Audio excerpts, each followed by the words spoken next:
Hello and welcome back to Keyword in the Bible, where we dive deep into the fascinating figures and places mentioned in Scripture. Today, our keyword is a name, Archippus. It's a name that might not be as famous as Peter or Paul, but his story holds a powerful message for all of us. So, who was Archippus? We find him mentioned in two places in the New Testament. First, in Paul's letter to Philemon, chapter 1 verse 2, Paul calls him our fellow soldier. What a title! Being called a fellow soldier by the Apostle Paul himself means Archippus was deeply involved in the ministry, fighting the good fight of faith right alongside the apostles. This tells us he was a respected and active member of the early Christian community in Colossae. But it's the second mention that really makes us stop and think. It's in the letter to the Colossians, chapter 4 verse 17. Paul gives a very direct and public instruction, and say to Archippus, see to it that you complete the ministry you have received in the Lord. This is so interesting. Why would Paul say this publicly? It wasn't a private rebuke, but a public encouragement. Scholars have a few ideas. Perhaps Archippus was feeling discouraged. The work of ministry is never easy, and maybe he was thinking about giving up or had grown weary. This message from Paul, delivered through the whole church, would have been a powerful shot of encouragement, reminding him of his divine calling and the support of his community. It's like a coach telling a star player in front of the whole team, I know you've got this, don't give up. Another thought is that the ministry Archippus was tasked with was particularly difficult or faced strong opposition. Paul's words would serve to strengthen his resolve, reminding him that his mission wasn't just a personal project but a task received in the Lord. The source of his mission was also the source of his strength. The message to Archippus is a message for us today. We all have a ministry we have received from the Lord. It could be our work, how we raise our families, how we serve in our church, or how we treat our neighbors. It's our unique part in God's plan. And sometimes, like Archippus, we might feel tired, discouraged, or tempted to quit. Paul's words echo through the centuries to us. See to it that you complete the ministry you have received in the Lord. It's a call to perseverance, faithfulness, and reliance on God's strength, not our own.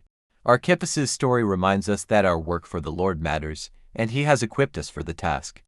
We are all fellow soldiers in this journey of faith. Before we go, I want to give a special shout out to Pulsifer. Thanks so much for your support and for being a part of this community. It means the world. That's all for our look at Archippus. I hope this has been an encouragement to you. Don't forget to like this video, subscribe to the channel, and hit that notification bell so you don't miss our next episode. Join us next time as we explore our new keyword, Areopagus. See you then.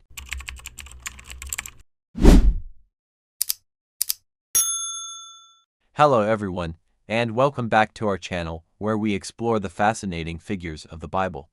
Today, we're diving into the story of a king whose reign was short, but whose impact was significant, Ahaziah, king of Judah. Now, it's important to distinguish him from another king with a very similar name, Ahaziah of Israel. Our focus is on Ahaziah of Judah, the son of King Jehoram and Athaliah. Athaliah was the daughter of the infamous King Ahab and Queen Jezebel of Israel, and this family connection is absolutely crucial to understanding Ahaziah's story. Ahaziah ascended to the throne of Judah when he was 22 years old. But his reign lasted for only 1 year. The biblical accounts in 2 Kings chapter 8 and 2 Chronicles chapter 20 to tell us that his mother, Athaliah, was a powerful and negative influence on him. She advised him to follow the wicked ways of the house of Ahab, leading him and the kingdom of Judah away from the Lord and into idolatry. It was a classic case of a leader being led astray by corrupt counselors. His political decisions were also heavily influenced by his northern relatives. Ahaziah formed an alliance with his uncle, Joram, the king of Israel, to wage war against Hazael, the king of Aram.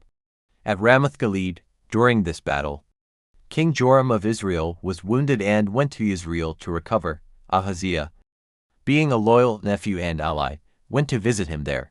This visit, however, would prove to be a fatal mistake. It coincided with the divine judgment that was about to unfold. God had anointed a man named Jehu to destroy the entire house of Ahab as punishment for their rampant idolatry and wickedness. While Ahaziah was visiting Joram in Israel, Jehu arrived.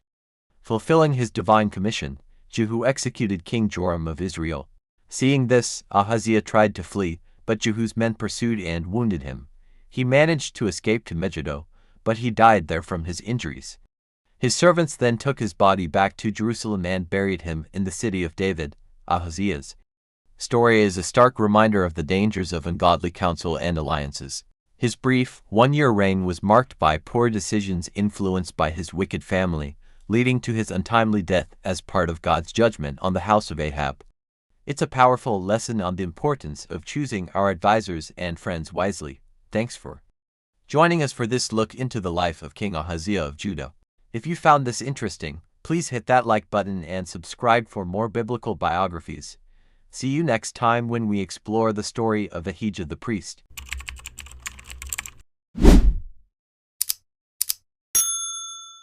But beside him stood a figure of equal significance, his older brother, Aaron. The story of Aaron is not merely a footnote, it is the essential narrative of priesthood, communication, and human frailty redeemed by divine purpose. His life bridged the gap between slavery in Egypt and the structured worship of a free nation. Aaron's role began not as a leader, but as a voice. Moses, uncertain and slow of speech, was commissioned by God, and Aaron was appointed as his spokesman, the instrument through which God's commands would echo to Pharaoh and the enslaved Israelites. Imagine the scene, two brothers, facing the mightiest empire on earth. Delivering an ultimatum, Aaron's eloquence gave power to Moses' authority. Together, they navigated the terrifying sequence of the 10 plagues, demonstrating the irresistible power of the Almighty against the gods of Egypt. But Aaron's significance truly solidified after the miraculous crossing of the Red Sea. He became the founding figure of Israel's religious life. In the wilderness, following the revelation at Mount Sinai, Aaron was consecrated by God as the very first high priest. This was not just a title, it was the establishment of a sacred covenant. Aaron and his descendants were entrusted with the holy duties of the tabernacle, the portable sanctuary where God's presence resided. His garments, intricately designed with precious stones and gold, symbolized the weighty responsibility he bore, interceding between a holy God and an often rebellious people. He was the only one permitted to enter the innermost sanctum, the Holy of Holies, once a year on the Day of Atonement, carrying the sins and hopes of the entire nation. Yet, even this pillar of faith was subject to human weakness. During Moses' extended absence on Mount Sinai, the people grew restless, under intense pressure. Aaron committed the gravest error, fashioning the golden calf, this act of spiritual compromise, born of fear and impatience, resulted in a swift and devastating judgment. This moment underscores a crucial truth: even those closest to God are fallible. Despite this profound failure, God's mercy prevailed. Aaron repented, and his ministry continued. Firmly established by divine authority, his leadership was crucial during the 40 years of wandering, guiding the people through trials, managing the sacrifices, and maintaining the rituals that kept the nation focused on their covenant with God. Aaron was the embodiment of religious service, the keeper of the sacred flame. He died atop Mount Hor, gazing upon the promised land he would not enter, transferring his priestly vestments to his son Eleazar, securing the continuation of the priesthood. Aaron's legacy is immense. He was the indispensable helper to the greatest prophet, and the progenitor of a sacred lineage that served Israel for centuries. He reminds us that true leadership often requires not just bold action, but dedicated, eloquent service, bridging the divine and the human. Thank you for exploring this epic life with us. Be sure to subscribe for more deep dives into the foundational figures of faith.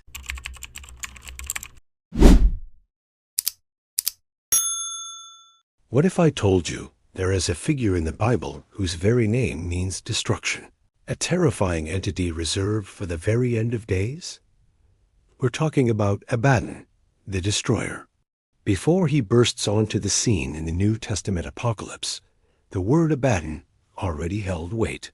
In the Old Testament, in books like Job and Proverbs, Abaddon is a Hebrew term meaning destruction or place of destruction, often used interchangeably with Sheol, the grave. It's the void, the ultimate ruin. But in the book of Revelation, this abstract concept becomes frighteningly concrete. In Revelation 9:11, Abaddon is explicitly named as the angel of the bottomless pit. He is the king over one of the most horrifying plagues foretold. When the fifth trumpet sounds, the star falls, and the pit is opened, Abaddon leads an army of creatures, described not just as locusts, but as beasts with faces like men, hair like women, teeth like lions, and tails that sting like scorpions. Their mission isn't mass death, it's torment. For 5 long months, this infernal army is unleashed upon the earth, ordered to strike only those who do not bear the seal of God on their foreheads. They inflict pain so unbearable that men will seek death, but death will flee from them. But who exactly is Abaddon? The Greek name given in Revelation is Apollyon, also meaning destroyer. Scholars debate his true nature. Is he a specific fallen angel, perhaps a primordial demon? Is he Satan himself, revealing his final title? Or is he simply the ultimate personification of God as inevitable judgment and destructive wrath poured out on a rebellious world? Regardless of the interpretation, Abaddon represents the terrifying inevitability of divine consequence, a stark warning woven into the final chapters of Scripture. If you want to delve deeper into the mysteries of the end times, make sure you hit that subscribe button. Thanks for watching.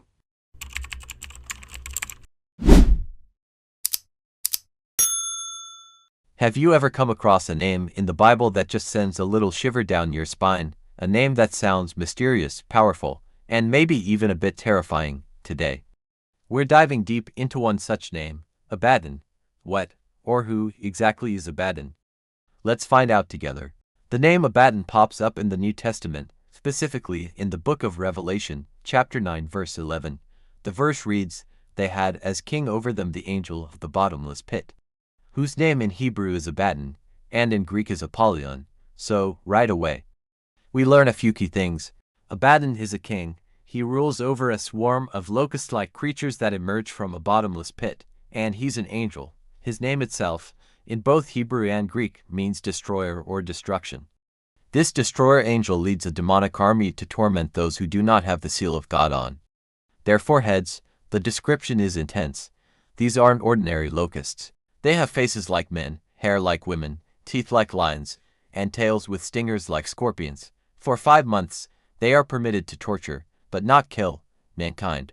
Abaddon is their leader, the one orchestrating this terrifying plague. But is that the only place we see this name? Well, the word Abaddon actually appears several times in the Old Testament too, but its meaning is a bit different. In books like Job, Psalms, and Proverbs, Abaddon doesn't refer to a person or an angel, but to a place. It's often used alongside Sheol, the realm of the dead, to describe a place of destruction or the abyss itself. It represents the depths of ruin, a place of complete and utter decay, hidden from the eyes of the living. So, we have this fascinating development. In the Old Testament, Abaddon is a place of destruction. Then, in the New Testament's book of Revelation, it becomes the name of a person, the angel king of that very abyss. Scholars have debated for centuries who Abaddon really is. Some interpret him as a high-ranking demon, a powerful servant of Satan. Others suggest that because he holds the key to the abyss and carries out a divine judgment from God, he might be a righteous angel tasked with a dreadful but necessary job. And there's even a minority view that interprets Apollyon, the destroyer, as a reference to Christ himself, executing judgment at the end of times.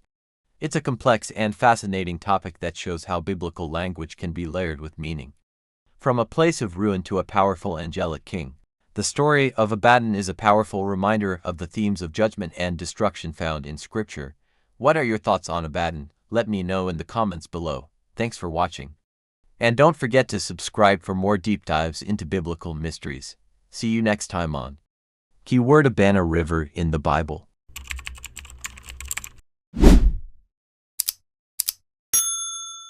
Hey everyone, and welcome back to the channel. Today, we're diving deep into an ancient story that pits pride against faith, all centered around some truly magnificent waterways.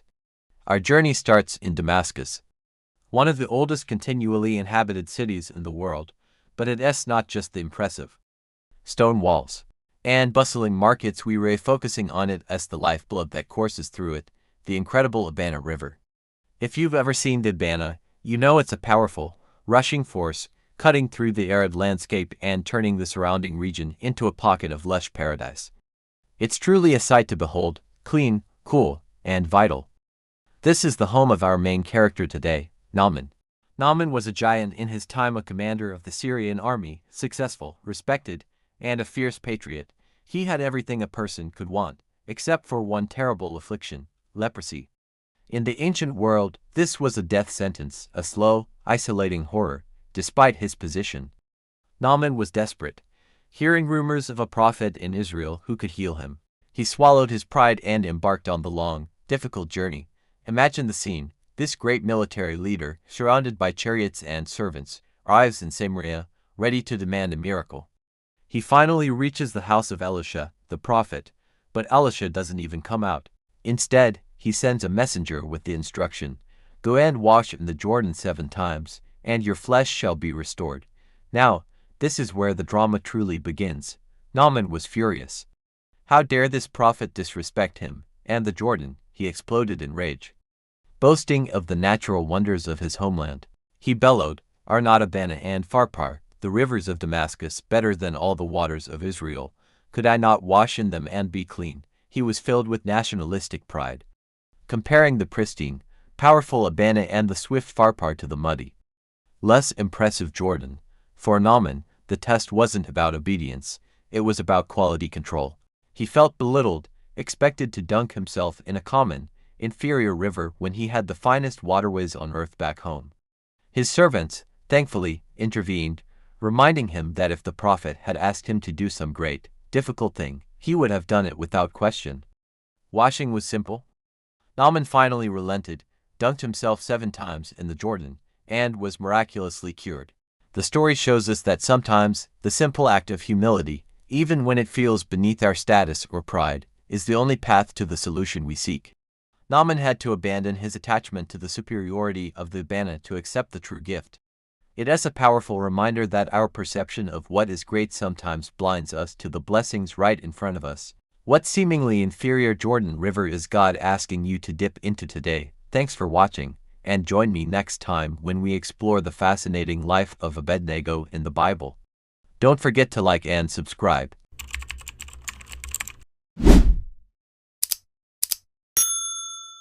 Welcome back to our channel. Today, we're diving into one of the most powerful stories of faith and courage in the Bible, set in the magnificent city of ancient Babylon. Imagine a sprawling empire under the rule of the mighty King Nebuchadnezzar, a king known for his grand ambitions and absolute power. One day, Nebuchadnezzar erects a colossal golden idol, 90 feet tall, on the plain of Dura. He then issues a decree to all the officials and peoples of his vast empire. The command is clear: when you hear the sound of the horn, flute, lyre, and all kinds of music, you must fall down and worship the golden idol, the penalty for disobedience: to be thrown immediately into a blazing fiery furnace. But amidst the crowd of officials, 3 young Hebrew men stand tall: Shadrach, Meshach, and Abednego. They had been brought to Babylon and served in the king's court, but their loyalty was to their God alone. When the music sounds, everyone bows. But these 3 remain standing. Their refusal is an act of incredible bravery. Furious, the king confronts them, offering one last chance. Their response is unwavering: if we are thrown into the blazing furnace, the God we serve is able to deliver us from it. But even if he does not, we want you to know, Your Majesty, that we will not serve your gods or worship the image of gold you have set up. Enraged beyond measure, Nebuchadnezzar orders the furnace to be heated 7 times hotter than usual. The flames are so intense that the soldiers who throw Shadrach, Meshach, and Abednego into the fire are consumed by the heat. The 3 men, bound, fall into the heart of the roaring furnace. But then, something astonishing happens. King Nebuchadnezzar leaps to his feet in amazement. He looks into the furnace and exclaims, "Look! I see 4 men walking around in the fire, unbound and unharmed, and the 4th looks like a son of the gods." The king approaches the opening of the furnace and calls them out by name. Shadrach, Meshach, and Abednego emerge from the fire without a single hair on their heads singed, their robes untouched, and not even the smell of fire on them. The miracle is undeniable. Humbled and awestruck, King Nebuchadnezzar praises the God of Shadrach, Meshach, and Abednego, declaring that no other God can save in this way. He then promotes the three brave men to even higher positions in the province of Babylon. Their unshakable faith not only saved their lives but also turned a tyrant's heart.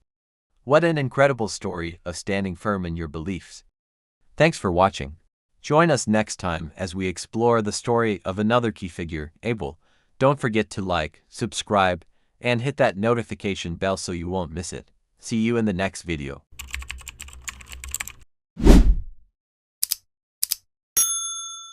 Hey everyone, welcome back to the channel. Today, we're diving deep into the story of one of the very first figures mentioned in the Bible, Abel. His name might be familiar, but there's so much more to his story than you might remember. Abel was the second son of Adam and Eve, born after his brother Cain. The Bible introduces them as a shepherd and a farmer, respectively. Abel tended the flocks, while Cain worked the soil. Now, the most famous part of their story revolves around an offering to God. Cain brought some of the fruit of the soil as his offering. But Abel did something different. The scripture says he brought the fat portions from some of the firstborn of his flock. Here's where it gets interesting. The Bible tells us that the Lord looked with favor on Abel and his offering, but on Cain and his offering, he did not. Why? For centuries, scholars have debated this. Was it the quality of the offering? Abel brought the firstborn and the fat portions, essentially, the very best he had. This suggests an attitude of reverence and generosity, giving God his prime resources, not just the leftovers. This wasn't just about the stuff, though. It was about the heart behind it.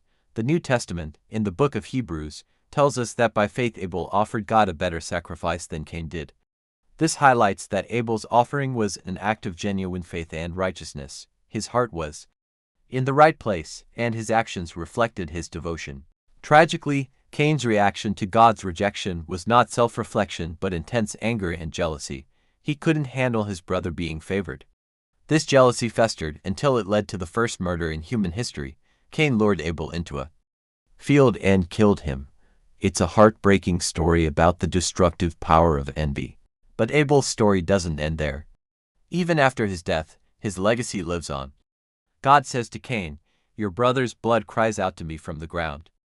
Abel is remembered not as a victim, but as the first martyr, a righteous man whose faith was so strong that it was commended by God himself. Jesus even refers to him as righteous Abel. So, the story of Abel is more than just a brief mention. It's a powerful lesson about faith, the importance of giving our best to God, and a stark warning about the dangers of jealousy.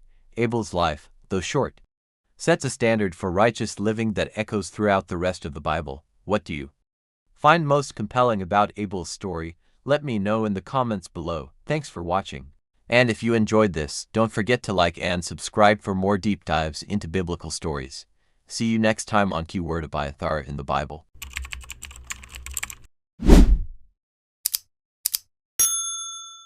One name echoes through the chronicles of Israel, Abiathar.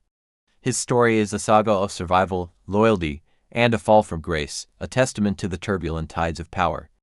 Born into a sacred lineage, Abiathar was the son of Ahimelech, the high priest at Nob, a descendant of the great Eli. But his sacred world was shattered by the paranoia of a mad king. King Saul, consumed by rage and suspicion, unleashed his wrath upon the city of priests. In a brutal massacre, 85 men of God were slain, their holy city razed. From this crucible of tragedy, one lone figure escaped the flames, Abiathar. Clutching the sacred ephod, a conduit to the divine, he fled into the wilderness. He found refuge with a fugitive shepherd boy destined to be king, David. For years, as David ran from Saul's fury, Abiathar stood by his side, a loyal priest and trusted counselor. Through battles and betrayals, he used the ephod to seek God's guidance, his wisdom a beacon in the darkest of times.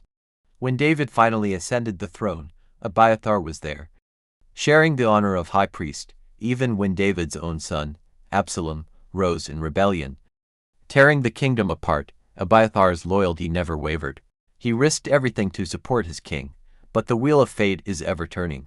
As King David grew old, the question of succession cast a long shadow over the court. a new power struggle began. This time, Abiathar made a fateful choice. He cast his lot not with Solomon, David's chosen heir, but with the ambitious Prince Adonijah. It was a gamble for the future of the kingdom, a decision that would seal his doom. When Solomon secured the throne, the price of this misstep was steep. The new king, in a move that fulfilled an ancient prophecy against the house of Eli, deposed Abiathar. He was banished from the court, stripped of his priestly office, and set to live out his days in exile. His long journey, which began in the ashes of Nob, ended not in glory, but in quiet disgrace, a final, somber chapter in the epic tale of the high priest's legacy. Join us next time as we uncover the story behind the keyword Abiezer in the Bible. Thanks for watching.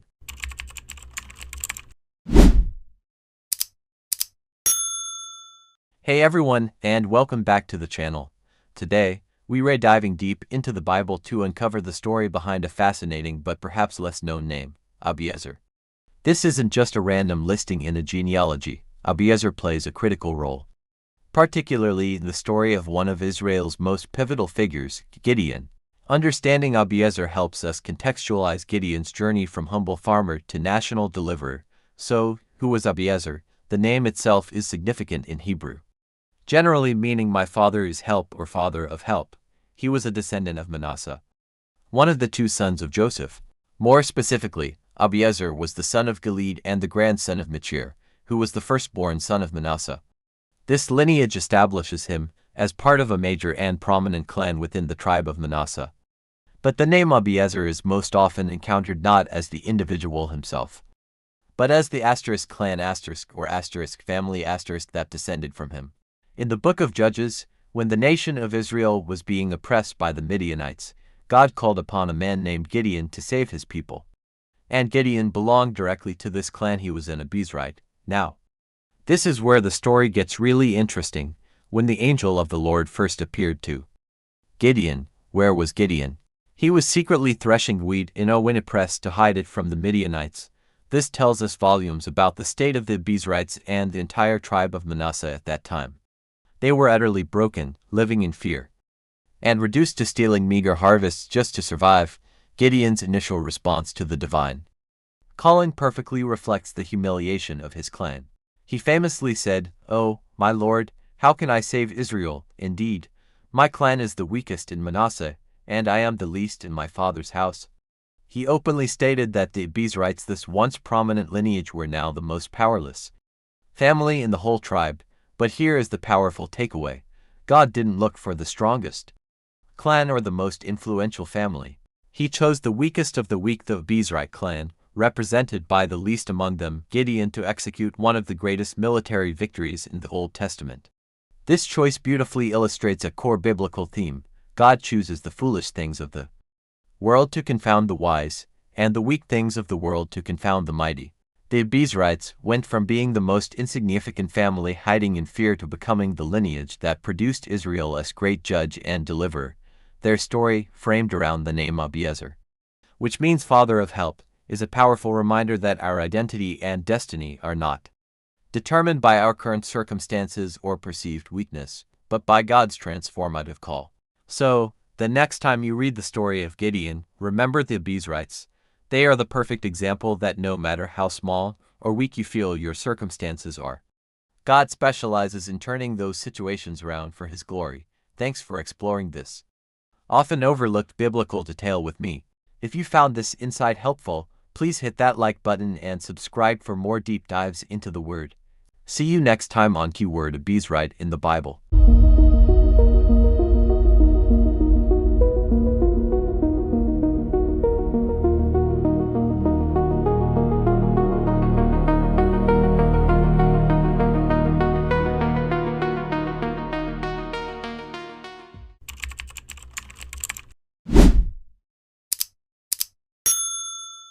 Hey everyone, have you ever stumbled upon a word in the Bible that just makes you stop and think?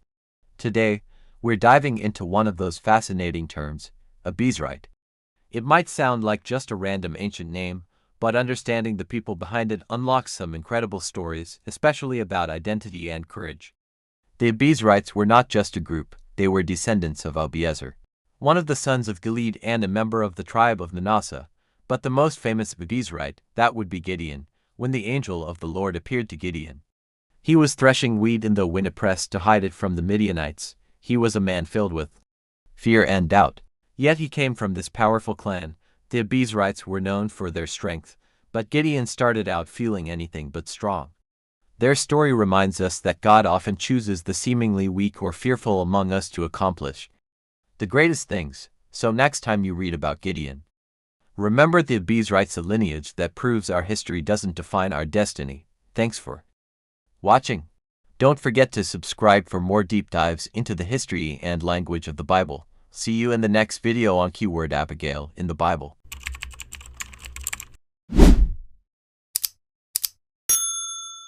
Hey everyone, welcome back to the channel. Today, we are diving deep into the story of one of the most remarkable women in the Old Testament, Abigail.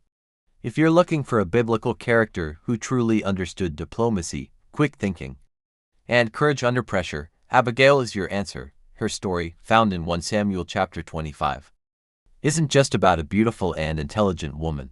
It's about navigating an impossible situation between a reckless, wealthy man, her husband Nabal, and the future king of Israel, David, when Nabal foolishly insults David and refuses aid. War is imminent, but Abigail steps in, demonstrating incredible foresight and respect.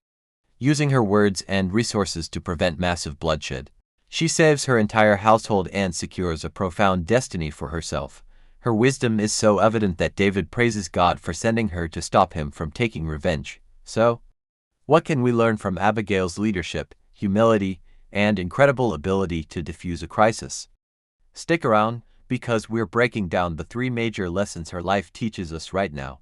Don't forget to hit that subscribe button before we jump in. See you in the next video on keyword Abigail in the Bible.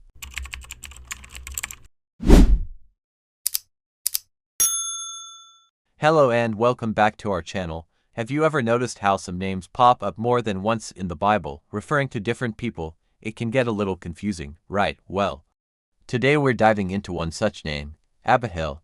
It's a beautiful Hebrew name that means my father is might, and it was held by 5 different individuals across the Old Testament. Let's entangle this biblical web together. First up, we have Abihail, the father of Zuriel.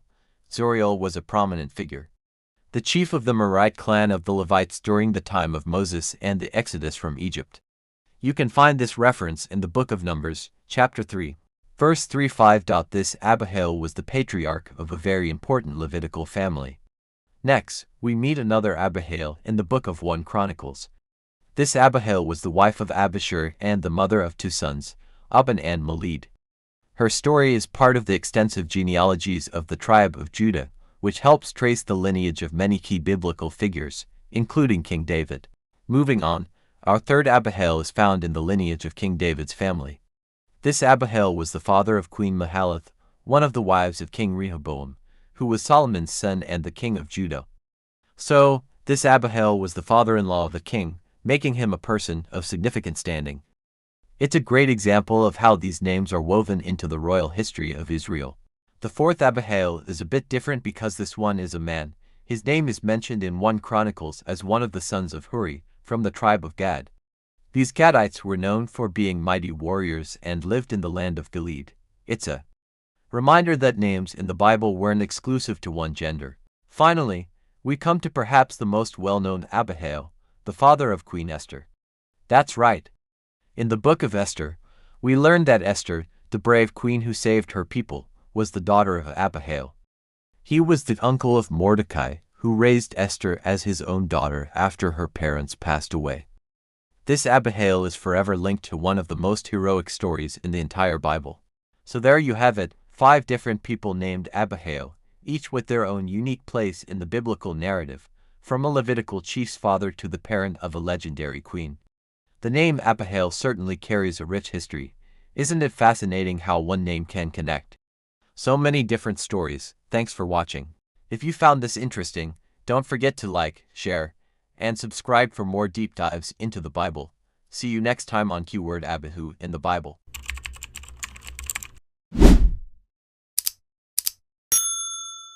Hey everyone, and welcome back to our channel where we explore the fascinating figures of the Bible.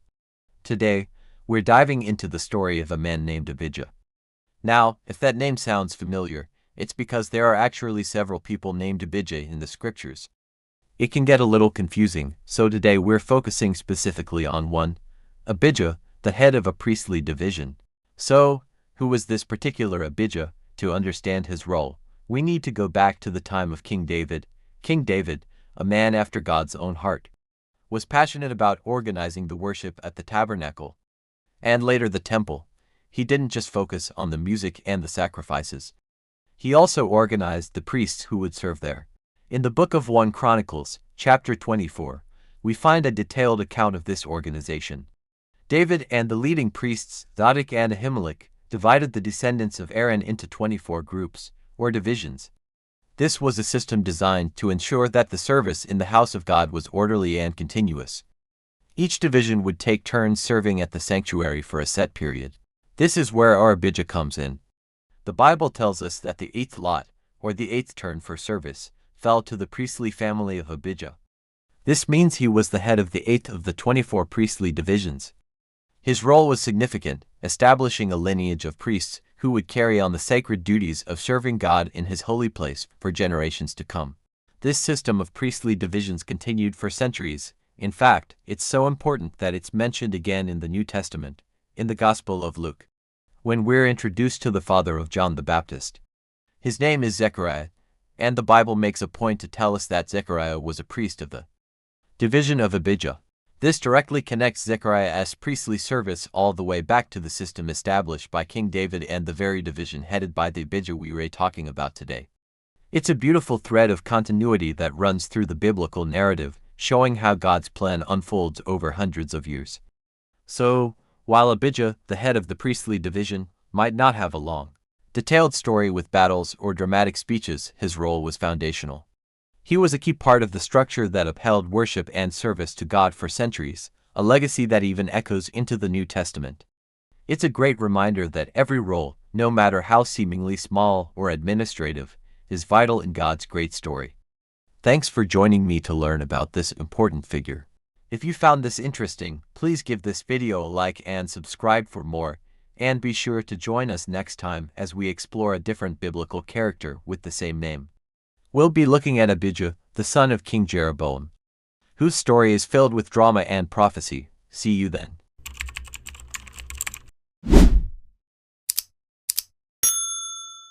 Welcome to Keyword, where we explore the fascinating characters of the Bible. Today, we're diving into the heartbreaking story of Abijah, the young son of King Jeroboam of Israel. Now, King Jeroboam was a ruler who had led his people astray, setting up golden calves for worship and turning away from God. But when his son, Abijah, fell gravely ill, Jeroboam found himself in a desperate situation. In a moment of panic, he turned to the very God he had abandoned. He sent his wife in disguise to the prophet Ahijah, the same prophet who had once foretold Jeroboam's rise to power. Jeroboam hoped for a word of healing, a miracle for his son, but the news he received was anything but hopeful. The prophet, though old and blind, immediately recognized the queen. He delivered a devastating message from God. Because of Jeroboam's disobedience and idolatry, his royal line would be cut off, and his house would face utter destruction. And then came the most tragic part of the prophecy.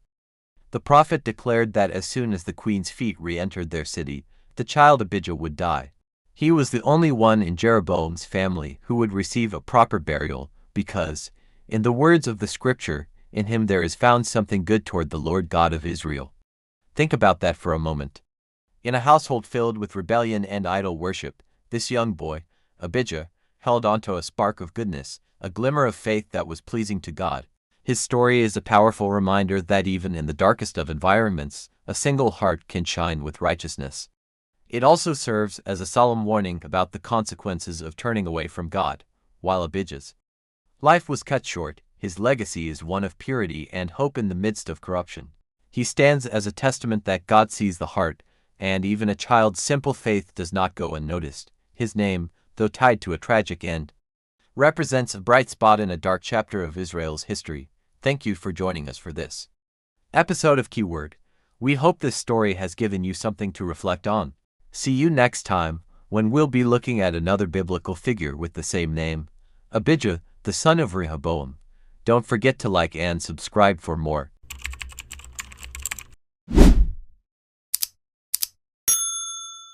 Hello and welcome back to our Bible Keyword series. Today, we're diving into the story of a king whose reign was short but incredibly eventful, Abijah, the son of Rehoboam and grandson of Solomon.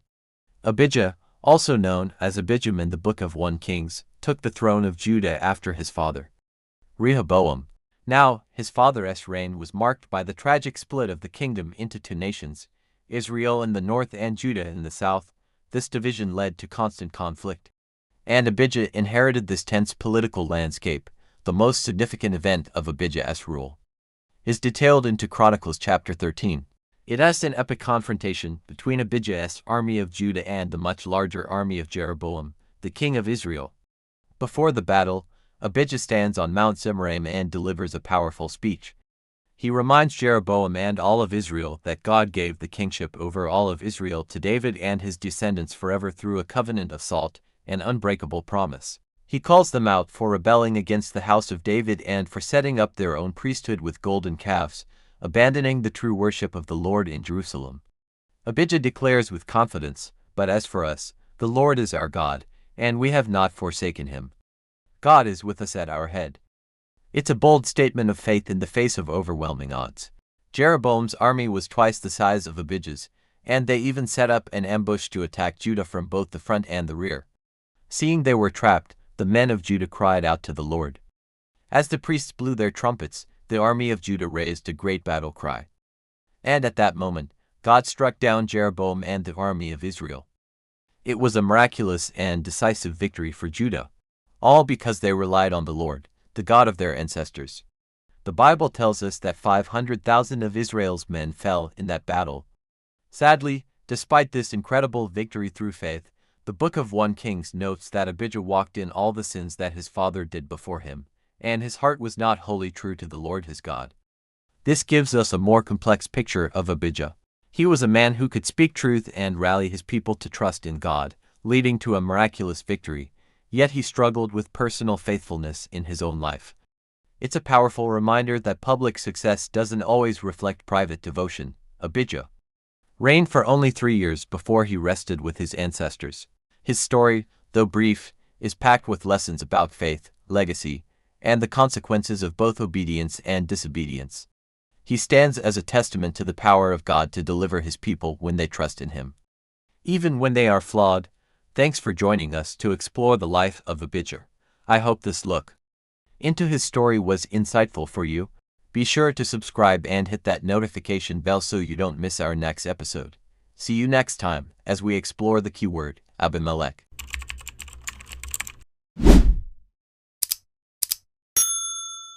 Did you know there isn't just one Abimelech in the Bible, but several? It can get a little confusing, so let's clear it up today. The name Abimelech literally means "my father is king," which tells us it was likely a common royal title, kind of like Pharaoh in Egypt. First, we meet an Abimelech in the book of Genesis, who was the king of Gerar. This is the king who took Abraham's wife, Sarah, into his household because Abraham, fearing for his life, had said she was his sister. God intervened in a dream, warning Abimelech not to touch her. When Abimelech confronted Abraham, Abraham confessed the truth. Later, Abraham's son Isaac had a very similar encounter with the same king or another king of Gerar also named Abimelech, again passing off his wife, Rebekah, as his sister. In both cases, things were eventually sorted out, and treaties were made. Now, let's jump to the book of Judges. This is where we find a very different, and much more infamous, Abimelech. He was one of the 70 sons of the great judge Gideon. Unlike his father, this Abimelech was power-hungry and ruthless. Driven by ambition, he conspired with his mother's relatives in Shechem and brutally murdered all but one of his brothers on a single stone. The only one to escape was Jotham, the youngest. After this horrific act, Abimelech had himself crowned king in Shechem. His reign was short and filled with turmoil. Jotham's curse from Mount Gerizim eventually came true. After just 3 years, the people of Shechem, who had helped him rise to power, turned against him. The conflict escalated into a full-blown civil war. Abimelech was a fierce warrior. But his end was rather ignominious, while attacking a tower in Thebes where people had taken refuge. A woman on top of the tower dropped a millstone on his head, fatally wounding him. Not wanting to be killed by a woman, he asked his armor-bearer to finish him off with a sword. His story serves as a powerful lesson about the destructive nature of ambition and pride. So, when you see the name Abimelech in the Bible, remember to check the context.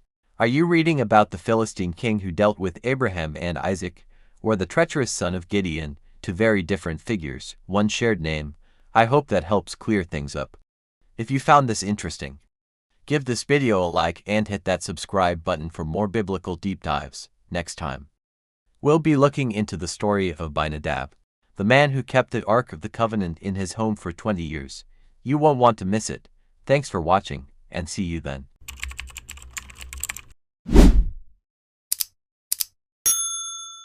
Hello and welcome to Keyword in the Bible. Today, we're looking at a fascinating figure named Abinadab, whose story is closely tied to one of the most sacred objects in biblical history, the Ark of the Covenant. So, who was Abinadab? To understand his role, we need a little backstory.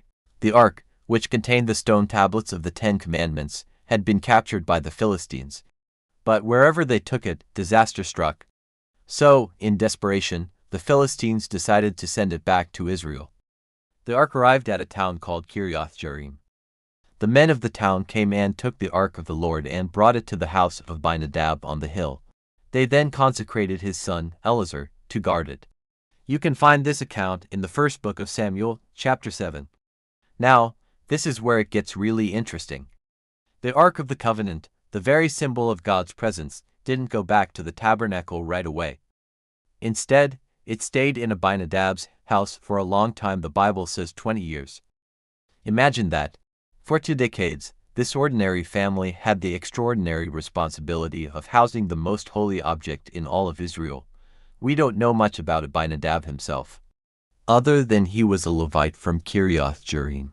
The focus is really on his household becoming the sanctuary for the Ark. His son Eleazar was specifically set apart for this holy duty, which shows the seriousness and reverence with which they treated their task. After those 20 years, King David decided to bring the Ark to Jerusalem. He went to the house of Abinadab to retrieve it. Abinadab's other sons, Uzzah and Ahio, were put in charge of guiding the new cart that carried the Ark. Sadly, this journey had a tragic moment when Uzzah touched the Ark to steady it and was struck down, a stark reminder of its holiness. Abinadab's story is a powerful lesson in stewardship and reverence. He was an ordinary man given an extraordinary trust. His home became a temporary sanctuary, a place where God's presence dwelled for a generation. It highlights that God can use anyone in any place for his divine purposes. Thanks for joining us for this deep dive into the story of Abinadab, the keeper of the Ark. We hope you found it insightful. Don't forget to like and subscribe for more biblical keywords. See you next time on Keyword, where we'll explore another Abinadab, one of Jesse's sons, in the Bible.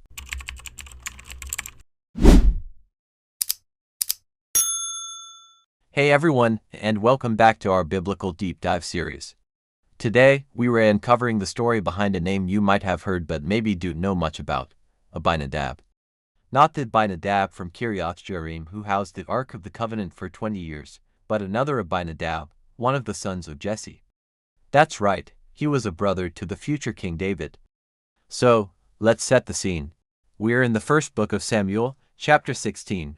The prophet Samuel has been sent by God to the house of Jesse in Bethlehem. His mission, to anoint the next king of Israel. Imagine the excitement and tension in that household. Jesse brings out his sons, one by one, to present them to the prophet. The first son to appear is Eliab. He's tall, handsome, the very image of a king. Samuel himself is impressed and thinks, surely this is the Lord's anointed. But God's response is one of the most powerful verses in the Bible. Do not look on his appearance or on the height of his stature, because I have rejected him. For the Lord sees not as man sees. Man looks on the outward appearance, but the Lord looks on the heart. After Eliab is passed over, Jesse calls his next son. And who is it? Abinadab. He steps forward, likely filled with a mix of hope and nervousness. He stands before the great prophet Samuel, the man who had anointed King Saul. Can you imagine what was going through his mind? Is he the one? Will he be chosen to lead the nation? But the scripture tells us Samuel said, "Neither has the Lord chosen this one." Just like that, Abinadab's moment passes, the spotlight moves on.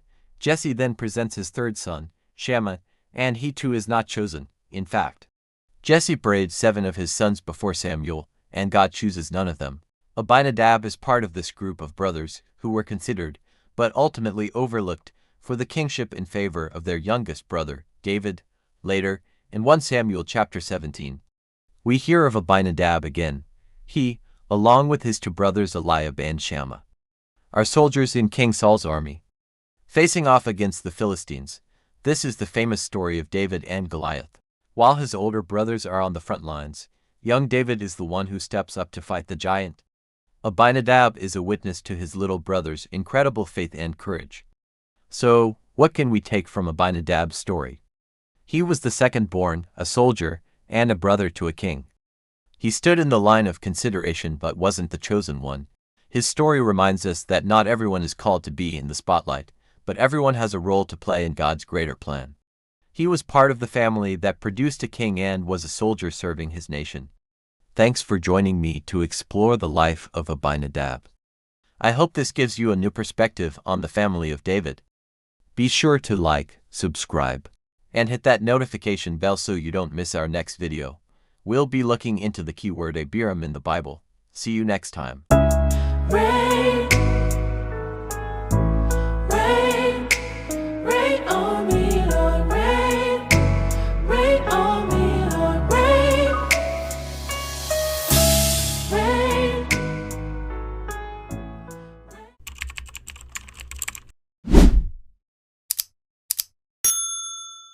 Welcome to our series Keyword in the Bible, where we explore significant names and their stories.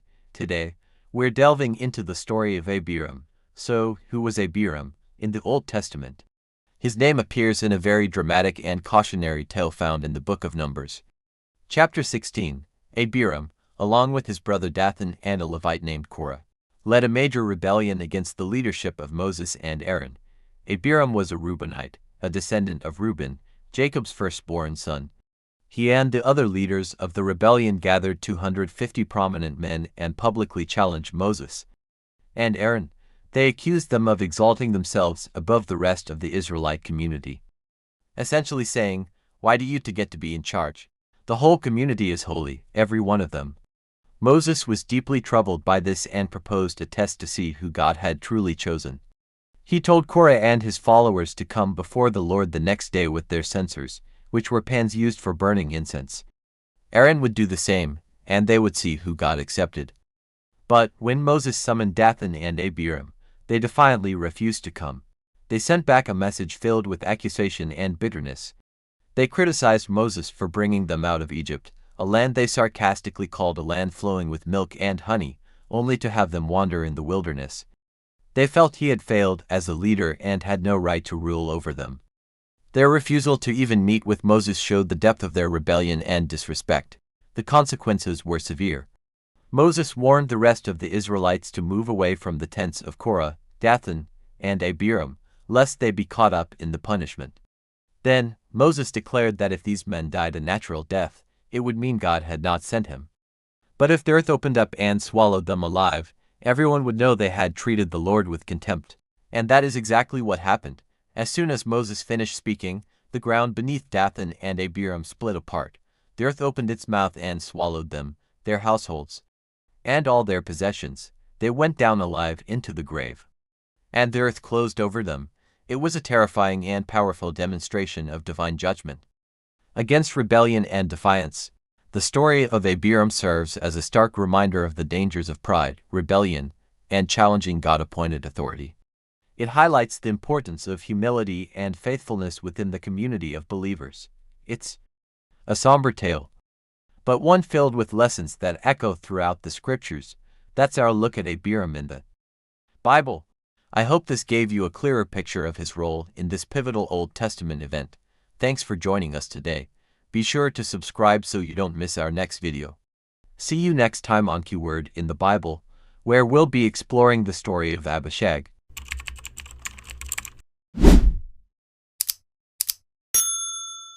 Hello and welcome to Keyword in the Bible, the series where we explore the stories behind the names. Today, we're looking at a figure who appears at a pivotal moment in Israel's history, Abishag. Who was she, and why is her story so significant? Her name first appears in the opening chapter of 1 Kings. King David is old, very old, and his attendants can't keep him warm. So, they search throughout Israel for a young woman to care for him and lie in his bosom to provide warmth. They find Abishag the Shunammite, a beautiful young woman who is brought to the king's court. The scripture is very clear. She cared for the king, but the king did not know her intimately. Now, this might seem like a small detail, but it becomes incredibly important. Abishag's role was purely as a caregiver and a source of warmth for the aging monarch. She was a constant presence by his side during his final days. However, her proximity to the king made her a symbol of the throne itself. This is where the story takes a dramatic turn. After David's death, his son Adonijah, who had already tried to usurp the throne from his brother Solomon, makes a seemingly innocent request. He goes to Bathsheba, Solomon's mother, and asks for her help. What does he want? He asks to marry Abishag the Shunammite. On the surface, it might sound like a simple request for a wife. But Bathsheba and King Solomon knew better. In the culture of that time, taking a king's concubine or a woman from his harem was a direct claim to the throne. Adonijah wasn't just asking for a wife. He was making a subtle but powerful political move to challenge Solomon's kingship. Solomon's reaction is swift and severe. He sees Adonijah's request for what it is: a renewed attempt at treason. He declares that Adonijah has sealed his own fate with this request and immediately orders his execution.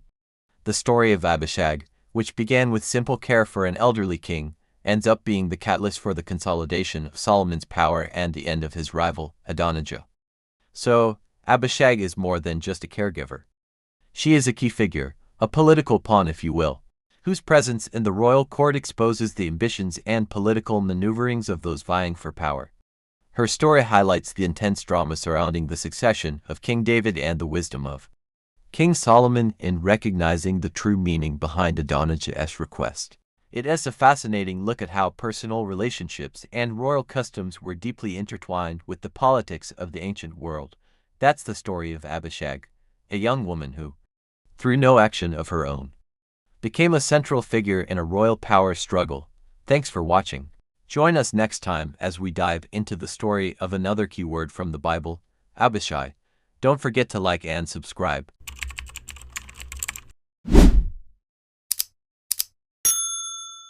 Welcome to our Bible keyword series. Today, we're diving into the life of a lesser-known but incredibly fierce warrior, Abishai. Who was he, and why is his story so compelling? Let's find out. Abishai first appears in the book of 1 Samuel. He's introduced as the son of Zeruiah, who was King David's sister. This makes Abishai David's nephew, alongside his brothers Joab and Asahel. From the very beginning, Abishai is portrayed as fiercely loyal to David, often acting as his right-hand man in both military and personal matters. One of Abishai's most famous moments comes when he and David sneak into King Saul's camp at night. While Saul and his entire army are asleep, Abishai sees a golden opportunity. He says to David, "God has delivered your enemy into your hand this day. Now please, let me pin him to the earth with one stroke of the spear, and I will not strike him twice." But David, showing remarkable restraint, stops him. He understands it's not his place to harm the Lord's anointed. This scene reveals Abishai's zealous, almost impulsive loyalty, contrasted with David's patient trust in God's timing. Abishai was also one of David's mighty men, a group of elite warriors known for their incredible feats. The Bible records that he once killed 300 men with his spear, earning him a place of honor among them. He wasn't quite as famous as the top 3, but he was the commander of the 30 and highly respected. His loyalty wasn't just about fighting enemies. When David was fleeing from his own son Absalom, a man named Shimei came out and cursed David, throwing stones at him. Abishai was instantly furious and asked for permission to go and take off Shimei's head. Again, David held him back, choosing to endure the humiliation as part of his own journey of repentance. Abishai's immediate protective instinct is a constant theme. Later in David's life, when the king was old and weary in battle against the Philistines, a giant named Ishbi-Benob threatened to kill him. It was Abishai who stepped in at the last moment, striking down the giant and saving David's life. This act underscores his unwavering dedication. He was always there to protect his king, even when David was at his most vulnerable. Abishai's story is one of action, loyalty, and fierce devotion. Though sometimes rash, his heart was always with David. He serves as a powerful example of what it means to be a loyal companion and a courageous warrior. His name might not be as famous as David's or Joab's, but his impact on Israel's history is undeniable. Thanks for joining us for this look at Abishai. I hope you learned something new about this incredible biblical figure. Make sure to like and subscribe for more. See you next time, when we'll explore the keyword, Absalom. What? What?